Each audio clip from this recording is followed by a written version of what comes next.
Hello and welcome to another episode of Father and Joe. I'm Joe Rocky here with Father Bonnet the Sixth. And Father, I apologize to you and to the audience for the last couple of episodes of starting a new episode when we have about 4 seconds left. This is what happens when I think I have a quick and easy question and it ends up being much more evolved than that. So, what this question is something that I have observed in my firsthand experience talking to people. Normally comes up around funeral homes. But it's this concept that you will hear people say, you'll hear a daughter say, she told me she was ready to go home to dad and she was just ready to die.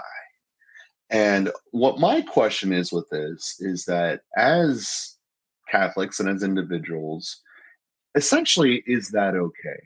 Because I know on the one hand that it probably has a lot of variables going through it, and I know could see a look on your face already that this is not a one and two answer.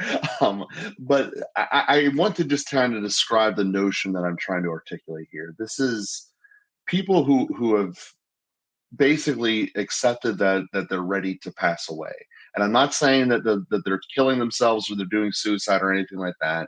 I'm essentially referring back to a conversation we had from St. Maximilian Kolbe, who said that he witnessed people make this choice before they actually passed away when they were in the concentration camps. And my question is that choice inherently good or bad to accept yourself to say, I'm ready to go?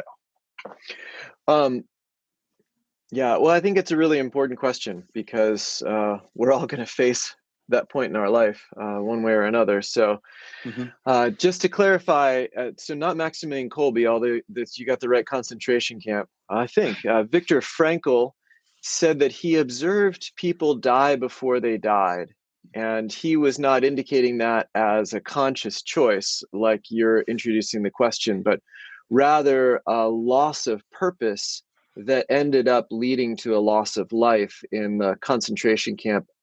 I think he was in Auschwitz, although I'm questioning that now that I'm saying it.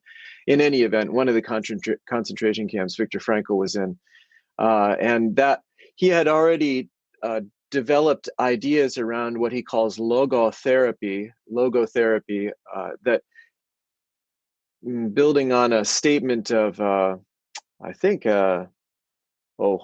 Nietzsche, that when man has a sufficient why, he can endure any how.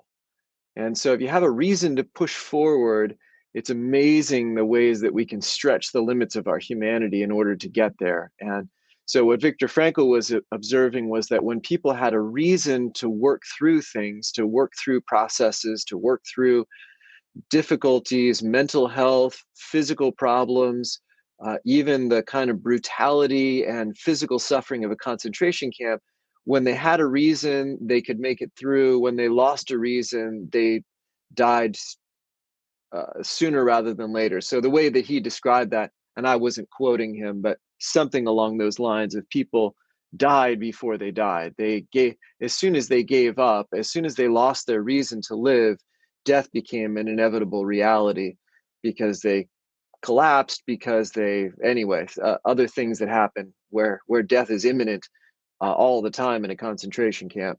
So Maximilian Kolbe surprisingly stayed alive. So this actually provides a nice set of brackets for us that you mistakenly noted one instead of the other, but actually they provide a nice example or contrast. Maximilian Kolbe, first of all, substituted his own life for another prisoner who had been chosen to die in the starvation bunker. The story is that a prisoner escaped. The Nazi practice was that 10 men in his barrack would be sentenced to the starvation bunker as a punishment for that prisoner's escaping, thus to obviously try to convince no other prisoners to escape, knowing that their escape would cause the painful, terrible death of 10 others, of those that they were close with. In any event, as men were being selected at random, one man was selected, was crying out that he had a family, he had a wife, his family needed him, and Maximilian Kolbe stepped up to the commandant Fritsch and volunteered, said, "Send that man back, I'll take his place." And his boldness was so striking that Fritsch, who was renowned for his brutality and his fierceness, actually took a step back when Maximilian Kolbe broke ranks, stood him face to face, and substituted himself for Francis Skavonicek. In any event, I love telling this story, so forgive me for going into the details there for a moment. But Maximilian Kolbe was sentenced to the starvation bunker with 9 other men, a place in which those 10 were enclosed in darkness and left to starve to death. And you can imagine the horrific experience of that, as they had no way out, they had nothing to do, and often went crazy. They were already half starved to death from their experience in the concentration camp. And so in other times, the guards testified at Maximilian Kolbe's process for canonization that they hated when men were put in the starvation bunker, because the blood-curdling screams that issued forth from that place were hard for the guards themselves to bear. And not uncommonly, they would open the starvation bunker to find that the prisoners had tried to eat each other or had actually managed to do that, and they went out of their minds. When Maximilian Kolbe was in the starvation bunker, I believe 8 of the 10 men were still alive after 2 weeks. And the 2 who died peacefully. There was no cannibalism. And Maximilian Kolbe led them in prayer, in song, exhorted them. He gave them a reason to live, and he helped them to offer their sufferings.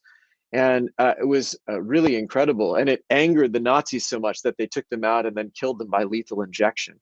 They were uninterested in waiting for these men who were defying the Nazi brutality under the guidance of Maximilian Kolbe. And so now we could insert ourselves into that space and say, well, if ever there was a time to just give up and die, that would be it. I mean, what else are you going to do? It's not like you have something to survive for. It is a death sentence.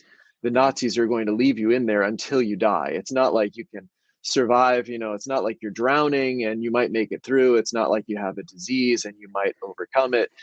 You're going to die.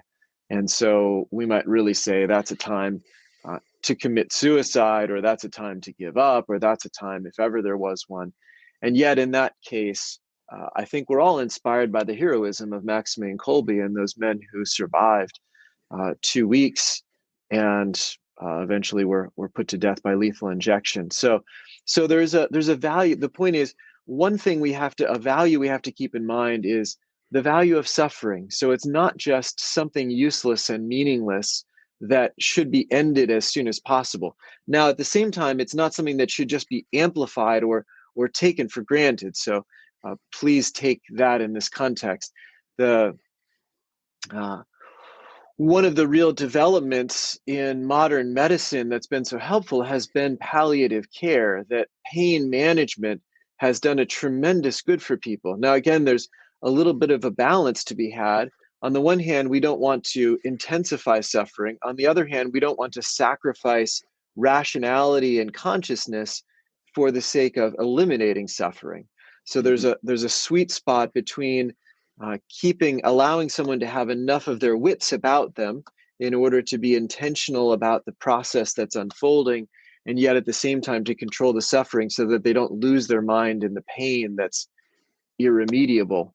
And finding that sweet spot is the part of the expertise of palliative care and the care for the individual. But then there's a space of the dying process. So it's not like, and this is really important, just like we don't kill the mentally disabled or physically disabled, saying that their life is useless because they can't do anything, they can't produce anything. We don't just kill the dying and say their life is useless, and so we might as well just end it because it's not going to get any better and they're all done. We value even the last offerings, breaths, sacrifices, and we don't know all of the interior purification that's going on as well. We don't just automatically go straight to heaven. Heaven is a state of being in which we need to be radically open to love, to give ourselves in love, to be totally vulnerable before everyone who is in heaven and in union with God. And probably most of us are not ready for that at the point of death. And those last purification, that last purification process in the dying, it can be really valuable for people to learn to let go, to learn to trust, to learn to be more vulnerable, to so a lot of things happening interiorly in those sometimes days, sometimes weeks, sometimes months. And so we want to really value that. So I haven't answered your question yet. I haven't forgotten it, but I'm trying to build up a context in which we see that there's a real value in every moment of human life. So human life doesn't need to be sped to the end. And how do we value that? Well, we value it personally, that we know that, but we also value it communally. In our monastery, we have a process that when a man is dying, a monk is with him at all times. And so we go over to the infirmary, we sign up through the night. We as a community gather around somebody who's on that final leg of the journey. And that's the right way to think about it, because it is a journey and you don't get there faster by giving up. It's a journey that we move forward through in surrender, but giving up and surrender are two different things. I'll say more about that in a moment.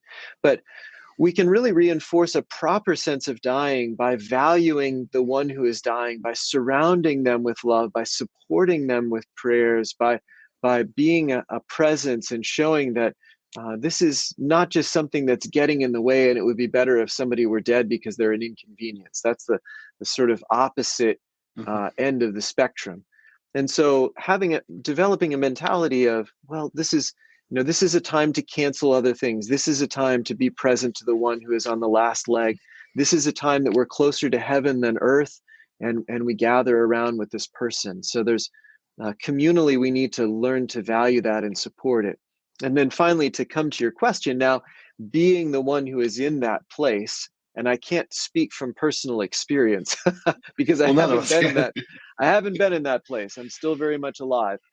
But on the one hand, there can be a place for surrender, and I've had some very moving experiences personally, and I've heard secondhand of, sometimes a person who holds on until the last child is able to come. A mother of 4 or 5 children, grown children who are spread throughout the country, and finally, Johnny shows up, and all 5 of the children are there.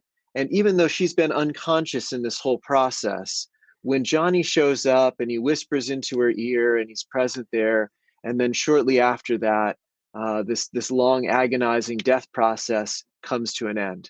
Is that just coincidence? I think not. There's a processing there. There's a kind of holding on there, and even as an act of love, it's not. Johnny may have really needed those last moments with his mom before she died, and so there are different processes that are unfolding that we're not in charge of all of the details. There's a lot of things going on there.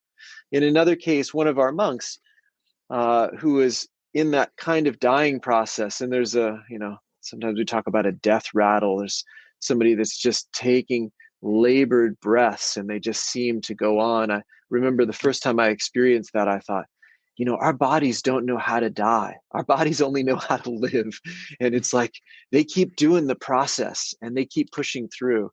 But the abbot came and would say to the monk, you know, Father Father Bill, it's you've fought the good fight. You've done well, my friend. Now you can go to Jesus now. You can go. You're released. We give you to him.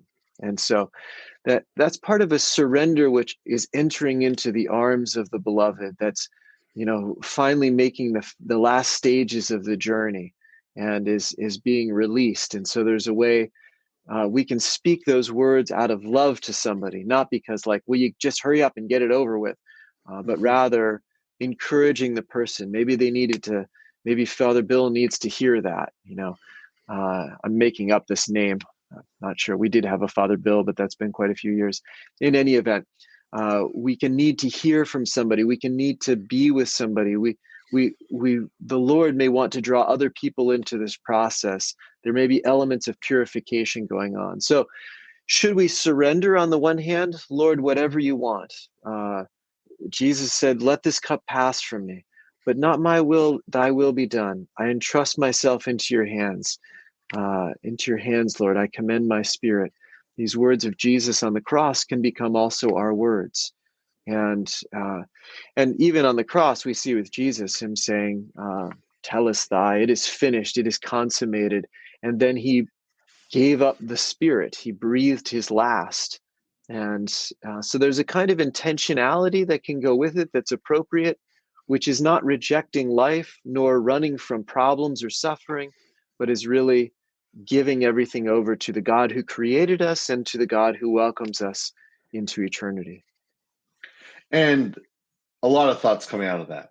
So, just an observation that we have, as obviously none of us have gone through death and been able to talk about it, but from those who have been around those who have died, those who have witnessed that, um, inherently in your brain, all of the same mechanisms that turn on as whenever you're in a state of trauma turn on.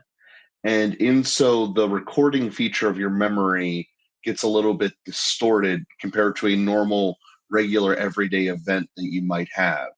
So a lot of people, when they look back at someone passing, that is the most stark memory that they have of the individual, especially the younger you are, when someone would pass. And you'll hear a lot of people say, "Don't remember them like this. Don't remember them here with all the tubes in them in the hospital, or what be it." And some people feel a tremendous amount of guilt because that's what their brain does remember, because it is inherently a more of a traumatic event, and that's the way your brain records it. And that's a little bit different than what I was asking, but I did want to bring that into the component because we do live this element. I mean, this is something as people who are alive live. But to the individual that's going through there, um, what everything you said is basically makes sense to me. In the context of they're at the end, the body doesn't want to stop because the body doesn't know how to stop, and in some regards, it's asking for permission, making sure that everyone around you is going to be okay. In some regards, it's having an inner peace. And this isn't like the first time you get behind a car and you just kind of will figure it out because there's someone who's already driven next to you, saying, "No, this is how you do it. This is how you come onto the highway." So on the one hand, this conversation, because of all those trauma things that might be building in someone's mind, might be a little bit disturbing or off-putting. I want to make sure that we have this conversation because it's not an instruction manual that most people discuss, and I think that it's important. Um, so, with that being said, Father, would you be able to dive a little bit deeper into kind of like the when we're there as individuals, because it's going to happen, you know, so we don't put ourselves in extra agony at the end, thinking we're doing something wrong, as there is a great percentage of people out there who have that personality mindset that will just be in fear that I can't even do this right type of mentality, Mm. and to try to alleviate extra pain at the end of what I'm sure is already a painful process.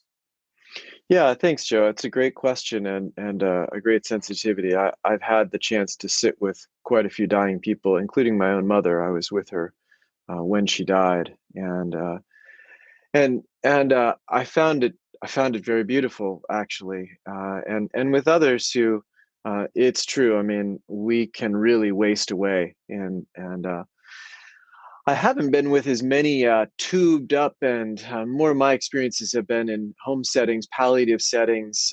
People are in hospice care and are sort of minimally wired up, which I certainly would say is better as much as it's possible. There's a great book, by the way, that I would recommend to anybody called Being Mortal by Atul Gawande. And it's a great uh, journey into the process of well, how society has handled death and dying, and which has talked about how things took place in hospitals, and then we developed nursing homes, and Then we've moved back to something like hospice care, palliative care as much as possible, and and all of the things involved with medicine and personal experience and death and dying, and when, because there's a related question, a step back from your question, which is, well, when do you say enough? How much chemotherapy do you get before you just throw in the towel? How many medical interventions do you have before you say, my time has come? Those are key questions that Atul Gawande really looks at in that book. It's really quite well done. He's not Catholic, of course. He was a surgeon, and his father is a surgeon, and he goes through his father's dying process and the palliative care and everything else. Very beautiful.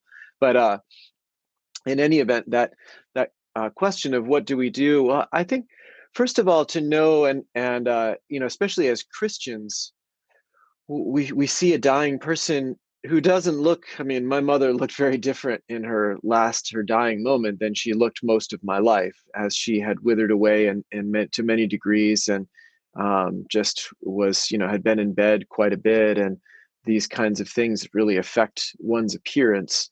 And at the same time, we know that it's Christ who is there.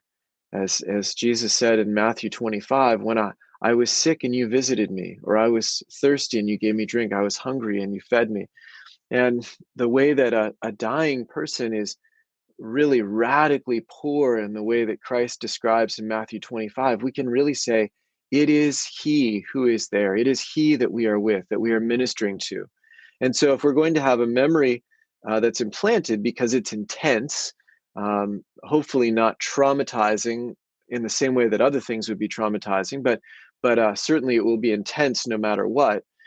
Then may the memory of Christ be imprinted in our minds, that we could spend hours or even days, that we could be on watch with Him, as I've described we do in the monastery. And what do we do when we're there with Him? We pray, we accompany, we love, and we take care of basic needs for someone, just trying to make them comfortable, being attentive in little ways, whispering words of love, holding the person's hand.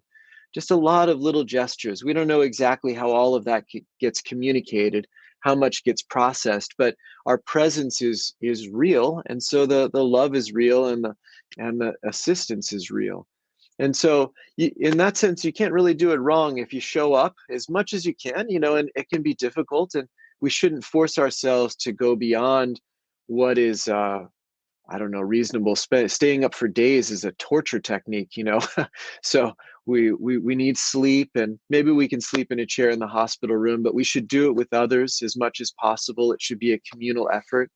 And then again, simply to pray. The church has prayers for the dying that are very beautiful. I went through the whole pages and pages of them for my mother for about an hour and a half, and then my dad came to the room and we were there together, and then we were talking a little bit, and then my mother made some movement, and those turned out to be her last moments that we could both be present for. It was very beautiful. But to do it together, to support each other, to be present in shifts, to love the person, to make the sacrifices, to give them encouragement, hold their hand, all those things are just ways to be present and to love in those moments. And in that sense, you can't do it wrong. So there's no performance, and different people engage. I'm a pretty interior person. I'm not so expressive in those environments. Other people are very expressive, and I love that. And there's a complementarity there. And so we don't have to become someone else either. We just be ourselves with the person, love them, pray for them. And we hope that this episode helped people out there. It's obviously, like I said, not exactly a topic people like to think about or run to in their first thoughts, but we do hope it's something that helps everyone out there, and helps people moving forward in the link to think about it, and to pray for those who have passed. So we will be with you again here next week. We hope you guys have a great week out there.